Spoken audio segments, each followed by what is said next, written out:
La transformation digitale du système de santé est extrêmement importante parce que ça permet de gagner gain de temps, économie et efficacité, surtout dans les services de santé qu'on va délivrer aux populations. Et ce projet-là vient à son heure. Parce que quand on parle par exemple du dossier patient, on arrivera à faire l'historique des soins depuis la naissance jusqu'à la mort. Avec quelqu'un qui est aujourd'hui à Dakar, qui est dans la base de données, il part au Fouta ou il part à Fongolemi, il a un problème de santé, il faut juste qu'on fasse rentrer son identifiant pour qu'on retrace. Et même si avant il avait fait des analyses médicales, le médecin peut avoir accès à ces analyses médicales-là. Si on l'avait prescrit des ordonnances, il faut connaître ces ordonnances-là. Et il lui prescrit un traitement en connaissance de cause. Et ça permet même de sauver des vies. Parce qu'ici, vous allez dans un hôpital ou dans un centre de santé, on n'a aucune information sur le patient.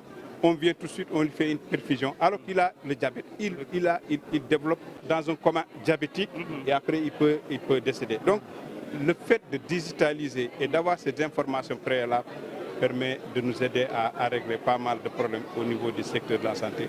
Et surtout, moi, ce qui m'importe, c'est surtout les économies qu'on va faire et l'efficacité qu'on va gagner, surtout pour le secteur de la santé. Monsieur, il a parlé de, comment ça s'appelle, Monsieur Djigo a parlé de la digitalisation de la santé. Chaque hôpital a son système. Ce n'est pas forcément un problème.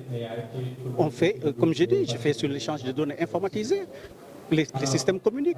On peut bien les intégrer, ça on est d'accord. On fait des interfaces, ça on est d'accord. Ça, la technologie est là, on le fait.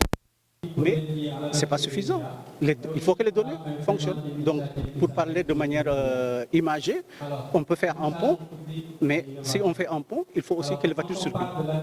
Donc, il faut que les données circulent. Et ça, je crois que ce n'est pas compliqué. On est là, on le fait. Mais quelles sont vos attentes aujourd'hui?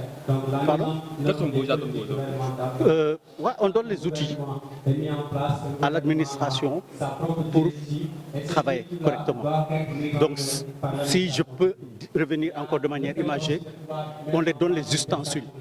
Tout le monde parle d'aller au marché, tout le monde parle de cuisiner, mais il faut des ustensiles.